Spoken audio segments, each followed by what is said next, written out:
to the 14th edition of the Jaipur Literature Festival. From here at the Amer Fort, we have in our background the Ganesh pole built in 1621 by Mirza Raja Man Singh. It is our privilege to present the episode on Jahangir's paintings.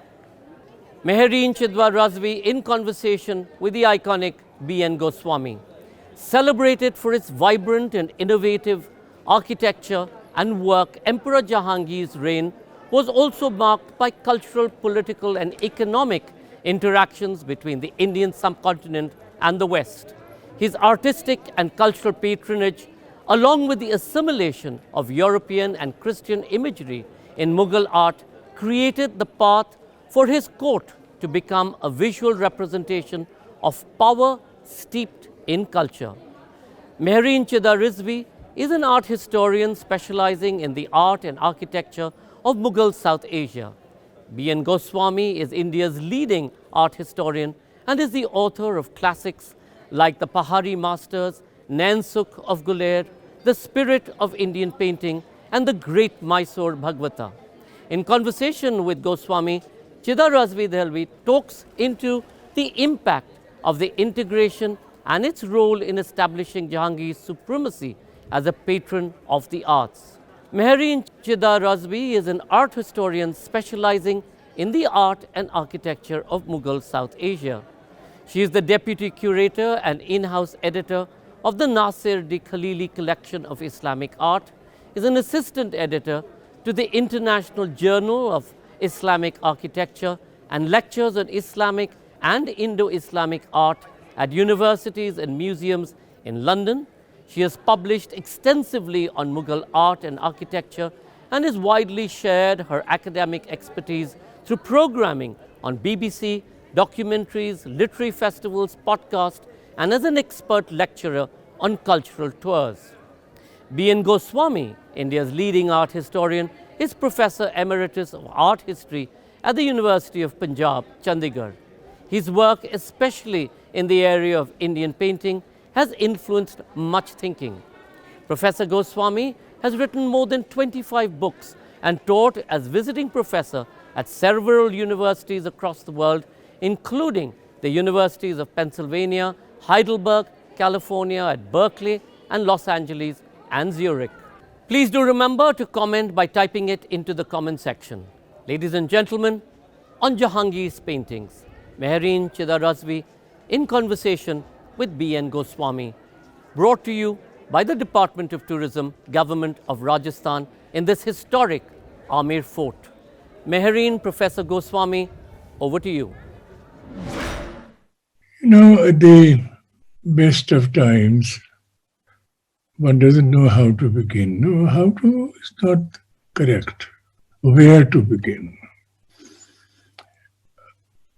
And in these bizarre times that we are living in, and on a subject like Jahangir's painting, Jahangir, incidentally, as everyone knows, means he who has seized the world.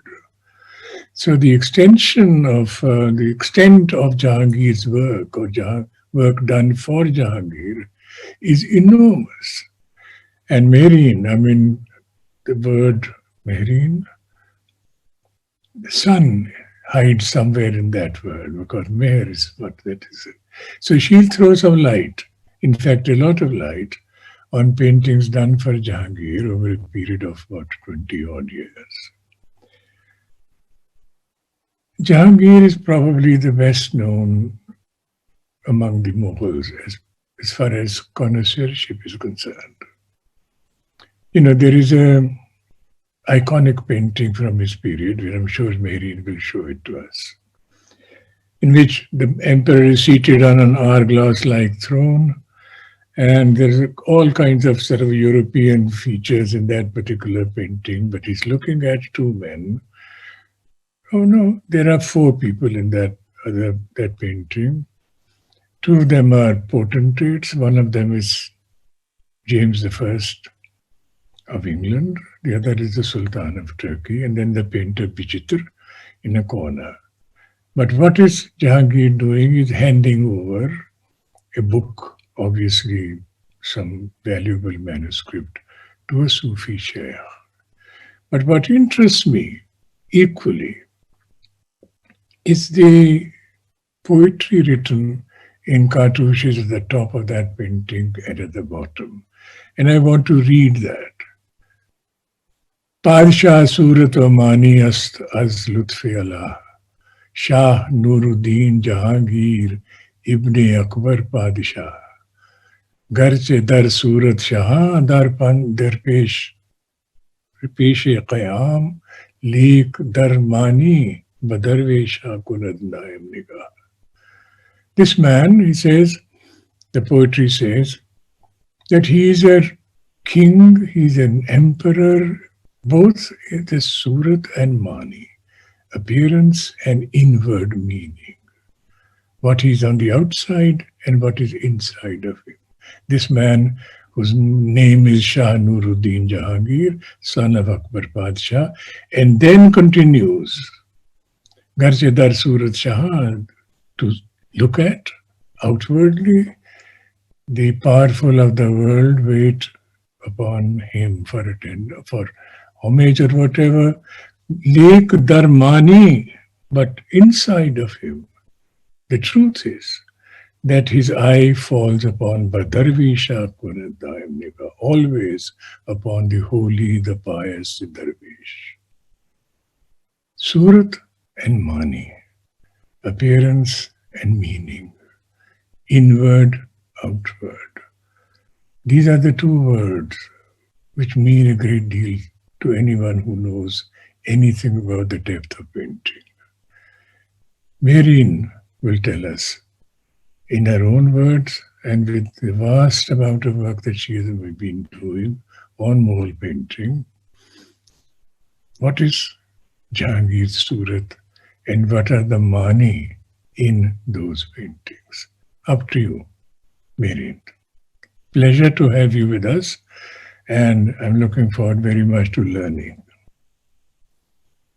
Thank you so much, Professor Goswamy. It's an absolute honor to be doing this session with you, and thank you for the kind words and for that fantastic introduction just to the concept behind much of Jahangir's paintings. And in fact, I do have that painting to show.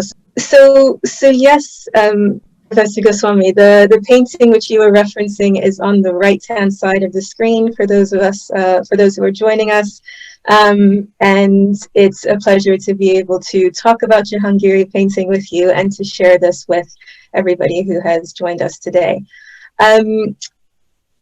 The two images which I have put up, one from Akbar's period and one from Jahangir's period, I think in a way they both encapsulate the kind of visual presence of the emperor in each of their respective reigns and in the paintings that are being produced.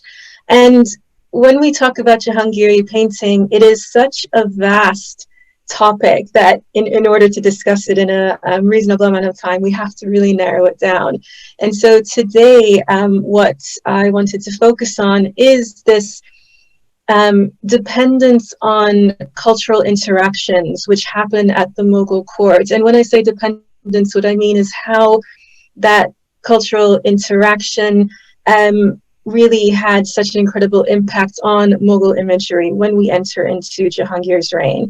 And you can see just from looking at these two paintings that there's an immediate difference in aesthetic and in the visual presentation of the emperor. And the painting of Jahangir seated on the hourglass, preferring the Sufi Sheikh, the kings, it's one of the most elaborately beautiful of these allegorical portraits of Jahangir, but it really exemplifies many of the aspects in which we have this adaptation, adoption of European notions of imagery in terms of the technical production, in terms of the use of modeling and shading and chiaroscuro to push forward Mughal style once we enter into Jahangir's reign.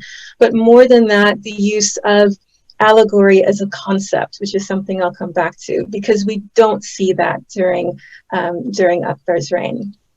And so before we dive into the painting of Jahangir's reign, I think it's important just to make a few contrasts between the painting of Akbar's reign and the painting of Jahangir's reign. One of the really interesting ways of looking at Mughal painting, of much of Mughal painting, especially when we're looking at images relating to the emperor, relating to the royal family, relating to the dynastic line, I think it's quite necessary to think of these as images essentially of political propaganda. We're looking at images which are meant to portray the ruler in a certain fashion, which is to say, to represent them undertaking kingly activities or royal activities. And so during Akbar's reign, we have this incredible production of illustrated histories, not only of his reign, so the Akbarname paintings, one of which we see on the left side of the screen, but there was also an interest in visualizing the history of the dynasty. So an illustrated history of Chinggis Khan was produced, of Timur was produced, of Babur was produced, of Humayun. So we have this, real interest in portraying the line and portraying these royal individuals. And I like this comparison of the imagery up on the screen right now, because one of the royal activities which gets pictured quite a lot during Akbar's reign, and not only of him, but of his ancestors as well, is images of the hunt. Because hunting was a royal activity, not just at the Mughal court, but in the Muslim world. So many Muslim courts, hunting was an activity undertaken by the royals and by the elite. And in the Mughal context, hunting took on this extra layer of political symbolism by portraying the ruler in the role of, an emperor who was out surveying his land, as someone who was able to control nature. His ability to hunt was tied into his ability to rule. And I like this comparison because we see on the left Akbar as this main figure capturing a cheetah, which is going to be used in the hunt. And this is produced while he's emperor for his official history, the Akbarname. And on the right-hand side of the screen, we see essentially an echo of the same imagery, but being created by Prince Salim, who becomes the Emperor Jahangir, but he's making this while he's a prince. And he's making it, and he's having it produced while he is in rebellion against Akbar, establishing his own court in Allahabad. And it's this echo of imagery which is associated with royalty and royal activity.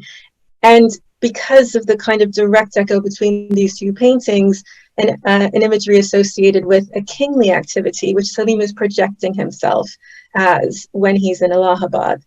And this projection of royalty, which he seems to be quite interested in these years immediately preceding his accession, is really exemplified by the next painting, this particular painting, which I think is one of the most just psychologically fascinating paintings which Salim has produced. It's made approximately 4 to 5 years before he becomes emperor, but to me it represents this understanding that he has, even as a prince, to what lengths the visual portrayal of an individual can be used to project authority and to project kingship. Because this is, the most incredible portrait in so many ways. I could spend the entire time we have together just talking about this. But in sum, it's Salim on a throne, isolated against a blank background. It's an incredibly imperial portrait, and more imperial than anything Akbar ever had made to represent himself. And so I think we're seeing in this portrait, which Salim has commissioned while in Allahabad, that this understanding to what the visual medium can be put to. And it relays into a visualization of projection of power, which we start to see during Jahangir's reign, which is amplified in a way that it was never amplified during Akbar's reign. And that is in large part due to this incorporation adaptation of European imagery and especially also of Christian iconography into Jahangir's paintings. So we know that there was this incredible interest in this type of imagery at the Mughal court from the reign of Akbar, not starting with Jahangir, but from Akbar's reign. There is an introduction of material into the Mughal court by Jesuit missions who arrive at Akbar's court. First in 1580, we have the first mission. In 1595, we have the third mission. But even prior to that, we know that there was European imagery at Akbar's court because one of the fathers of the first Jesuit mission references the fact that he sees European images put up in, I believe it's in Akbar's dining room in his palace at Fatehpur Sikri. And so we know that this material was present, but then because of the visual record we have, we also know that there was this really incredible interest by Akbar and Prince Salim in this material to the extent that they have their artists copying the material that they're seeing and utilizing that same imagery within the albums and manuscripts which they are commissioning and having and producing. And it's not just Christian imagery, it's also items like European herbals. It's a wide variety of materials which is coming. And it seems that Salim has a bit more of an interest in this material in terms of what it can be utilized for. And I just put up as an example of this interest in this material, these two folios from the Gulshan album. And you can see in the one on the left that the border of this album, of this particular album page is decorated with, I'm going to use the word Christian, but European imagery as well, because we see at the bottom left-hand corner the Virgin and the Christ child. We see at the very top of that border, and I hope you can make it out, it's a male figure kind of floating into the border, and that is associated with the idea of God the Father coming in. And then you have a priest on the right-hand side of that folio and two other European images. And then obviously on the right-hand side of the screen, you see an image of the crucifixion as the main image on that particular painting. So we see this incorporation of imagery in this album, the Gulshan album, which was started by Salim, so Jahangir, before he becomes a prince. It started likely in the 1590s, so even before he becomes emperor. And this interest then we're seeing actually in the visual material being produced. Yeah, may I ask a question here, Mehreen? Yes, of course. I'm interested in knowing from your perspective, what is the degree of real interest, the mani, that Jahangir might have had in Christian imagery? Is it only a visual interest in the surface? Or, I mean, unlike my senses of Jahangir, that whereas Akbar was genuinely deeply interested in knowing what other religions say or do, that Jahangir is a more, I wouldn't say surface interest, but it has a different, he comes to it from a different perspective. These are interesting things, right? These are attractive things, and so on. Did you feel that he had a real interest in Christian imagery? So it's a wonderful question, Professor. And I think that from the visual material we have, I think at first it is an interest in the image. I don't think that at this stage there is an understanding yet of the ways to which the images could be used to project that inward looking aspect of the paintings, which we see once he takes the throne. And it's quite interesting. It's a very interesting question, actually, because is he aware at this stage of how the imagery can be manipulated? I think he's I think he's coming to it. And I say that because when we see the portrait, that he has made as a prince, this incredibly royal imperial portrait, there's nothing in this to to show the use of Christian elements which we see in his paintings once he becomes emperor. And it's those features which really transform how the projection of the ruler on the painted page, how it projects that inwards looking aspect of it. So the idea of then presenting Mani through the incorporation of these images. So at this early stage, I think it's a definite interest in the visual material that he's seeing. And then possibly the more time he spends with it. And I have to say that we don't know, we know that he was very involved as a patron of painting. And as you said, he has the reputation, and rightly so, as a connoisseur of painting.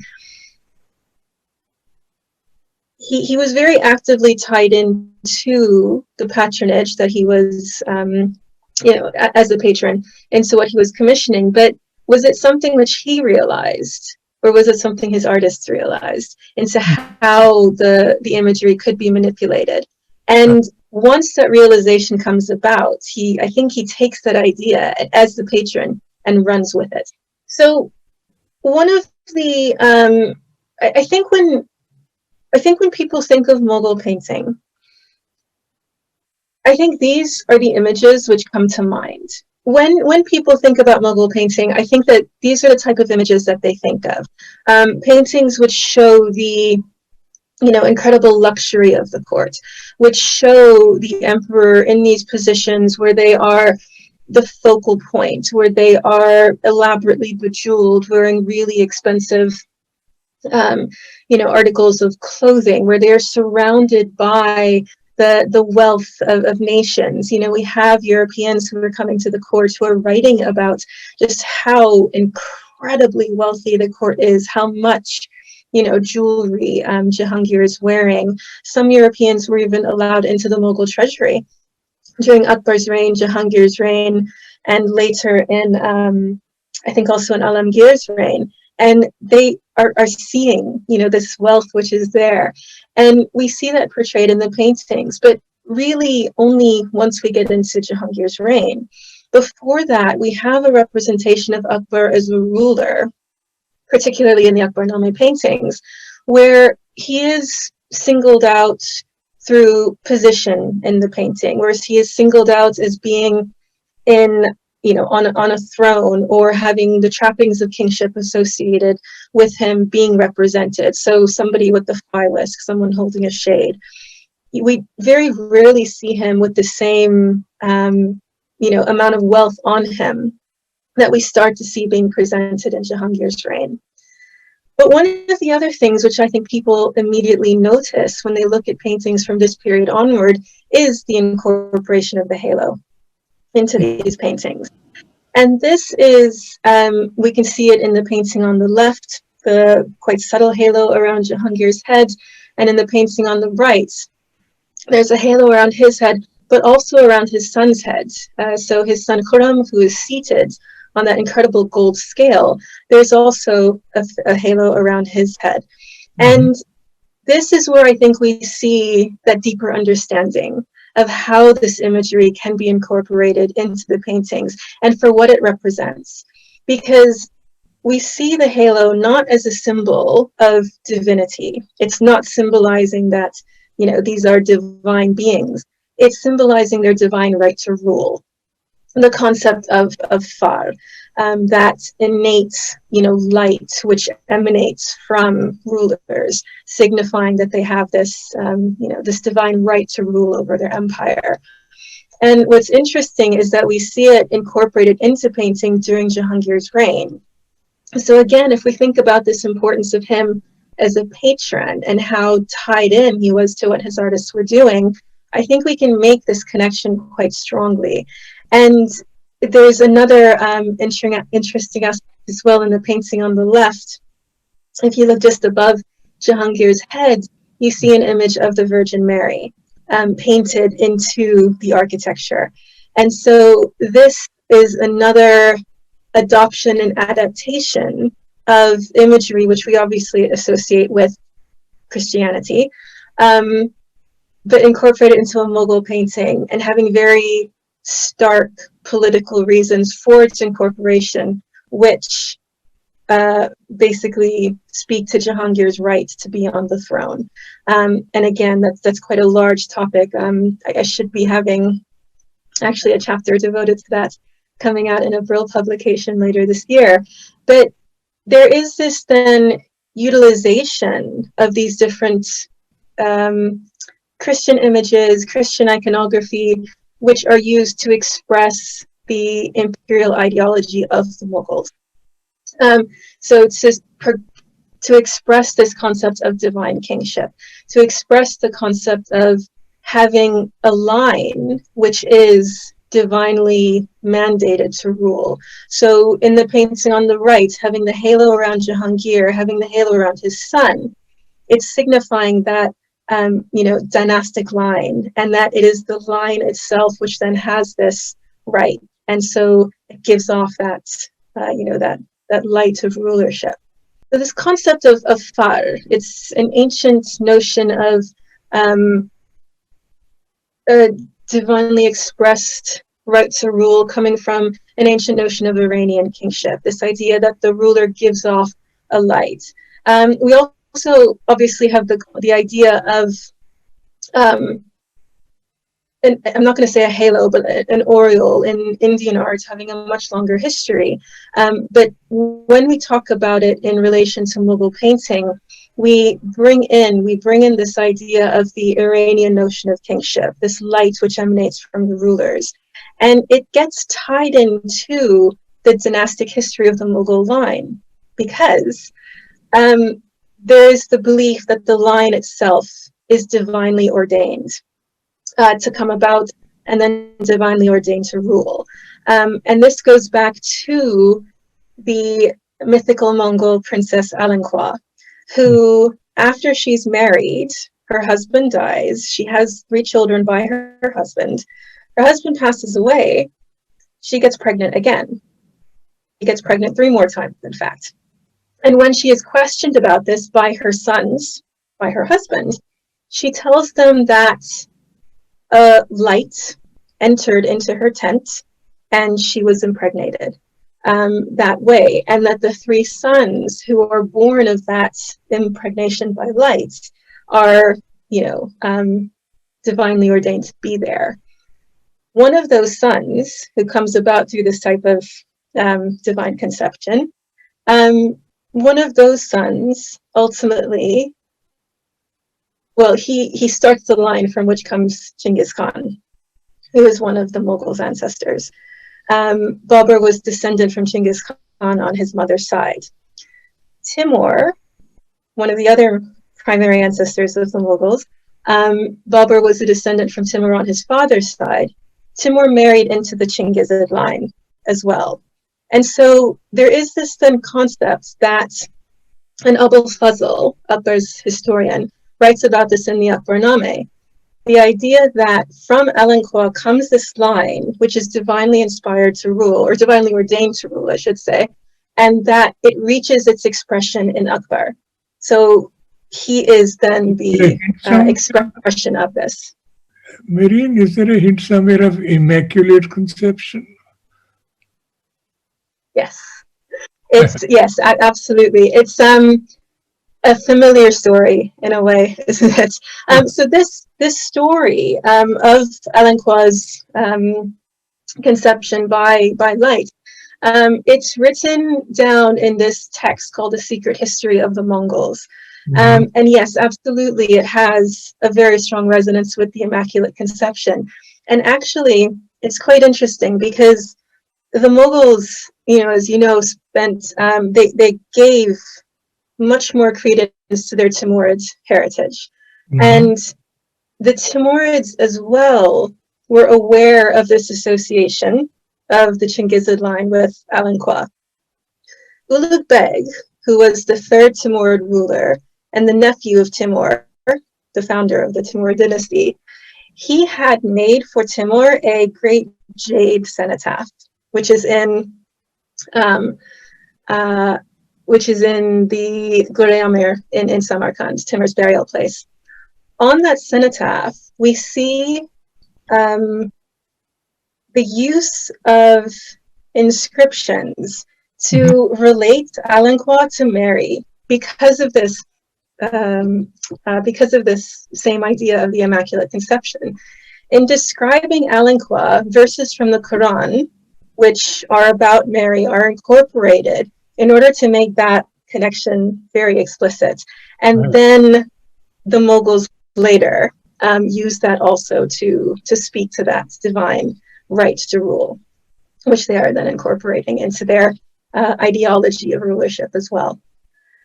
So in the final kind of section of this session, I want to kind of really focus in on these two paintings, which exemplify this notion of how Jahangir incorporated this incredible imagery, allegorical imagery, to project kingship and Mughal imperial ideology, and the idea of him as a millennial sovereign, as a Solomonic king.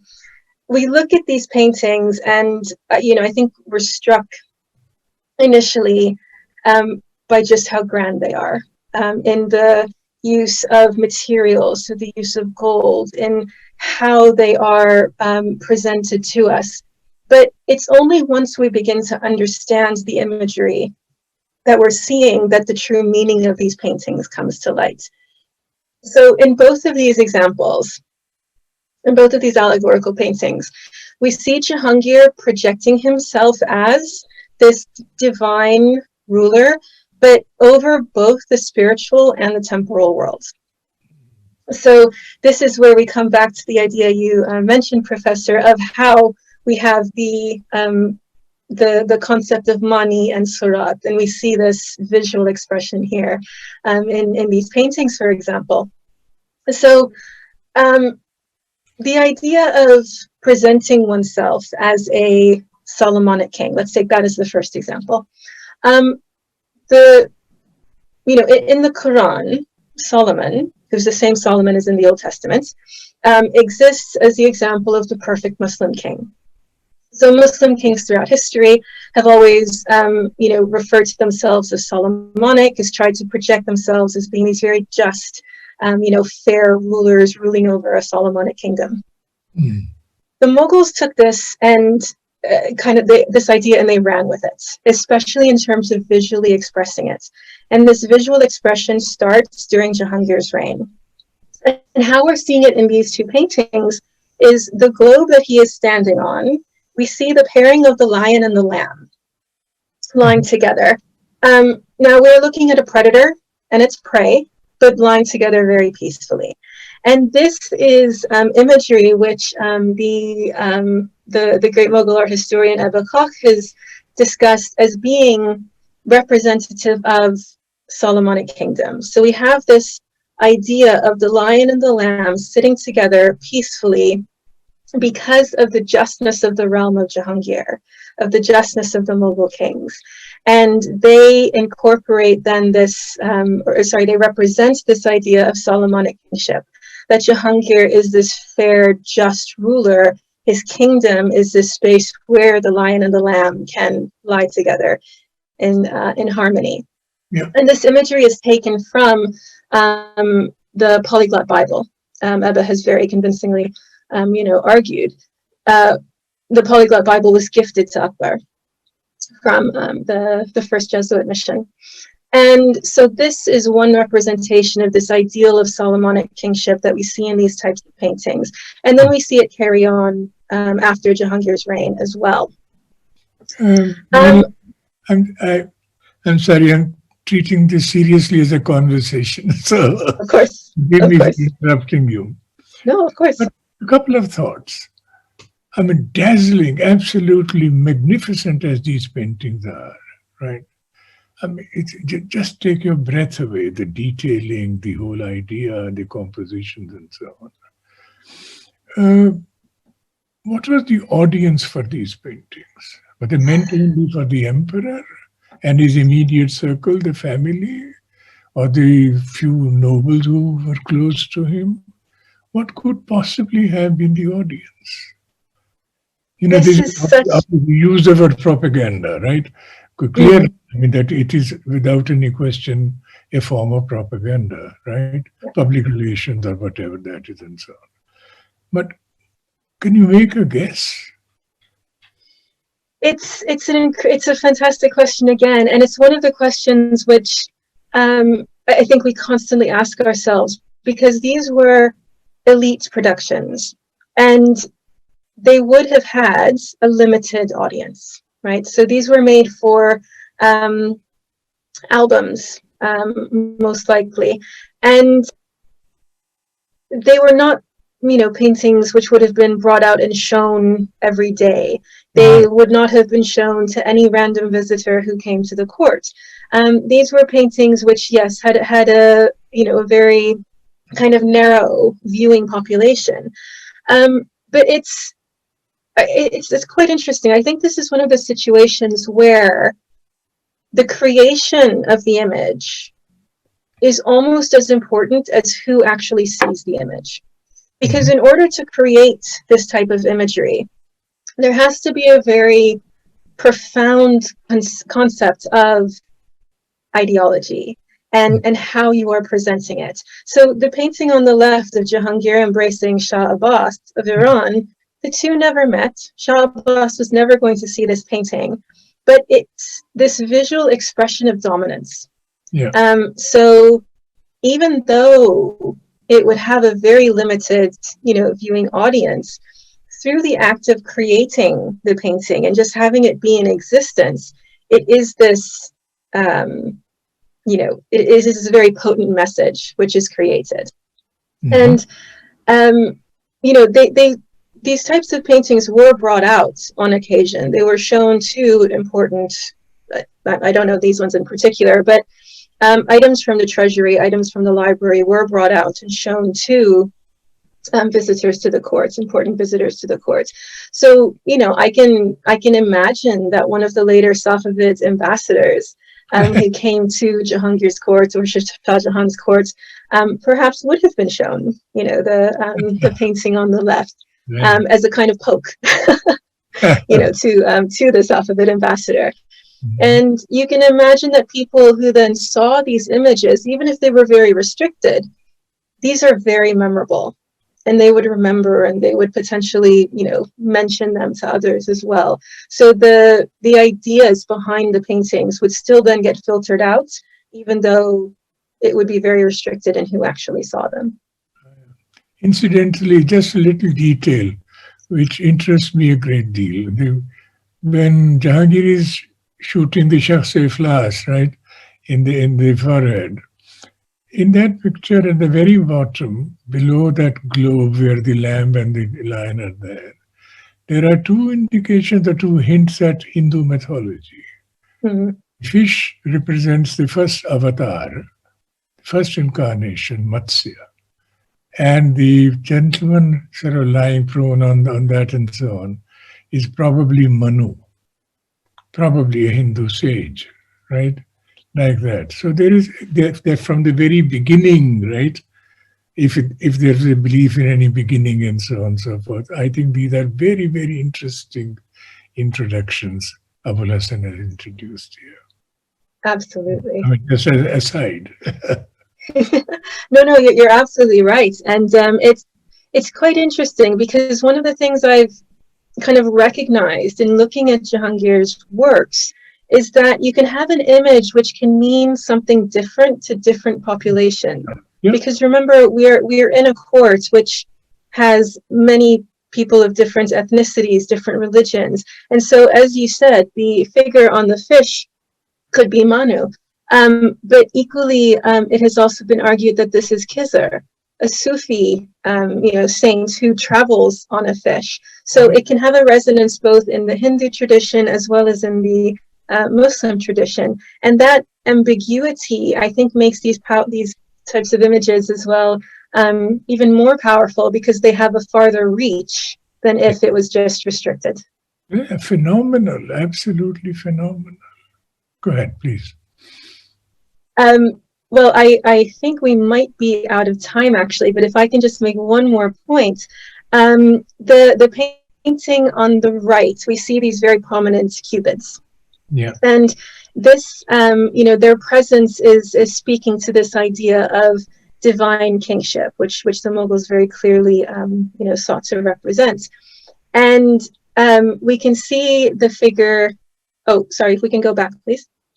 Mm-hmm. We see the Cupid in front of Jahangir, handing him the arrows, the weapon through which he is, shooting poverty. So this idea of divine aid in his ruling over his empire. We see the two above him coming down from the heavens, holding a European crown, not the Timurid crown, but a European crown, which is quite interesting. And they're bringing that down as if to bring it directly on top of his head.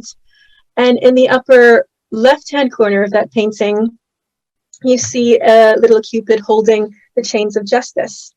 So at his fort in Agra, Jahangir had this golden chain of bells suspended from the fort down to the riverbank.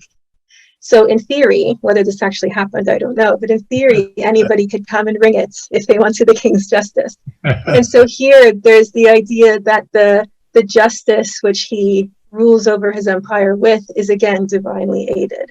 And so it's this incredible, coming together of political meaning and allegorical imagery, which we see in these paintings during Jahangir, produced during Jahangir's reign, and I want to stress it's something which then continues.